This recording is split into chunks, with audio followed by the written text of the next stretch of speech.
আমাদের নবী সাল্লাল্লাহু আলাইহি সাল্লাম বলছেন, যে ব্যক্তি প্রত্যেক রাত্রে একবার এই সূরা ওয়াকিয়া পাঠ করবে, নবী ওয়াদা দিছে, মান ক্বারা সূরাতাল ওয়াকিয়া ফি কুল্লি লাইলাতিন লাম তুসিবহু ফাকাতুন আবাদা।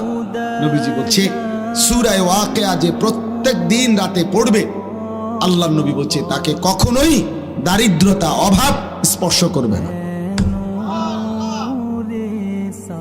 এজন্য যুগ যুগ ধরে মাদ্রাসাগুলোর মধ্যে, বিশেষ করে কওমি মাদ্রাসায় যুগ যুগ ধরে মাগরিবের পরে এই সূরা পড়া হয়। আউলিয়া বুজুর্গরা সারা পৃথিবীতে যুগ যুগ ধরে নেককার বান্দারা মাগরিবের নামাজের পরে সূরা ওয়াকিয়া পড়ে। সূরা ওয়াকিয়া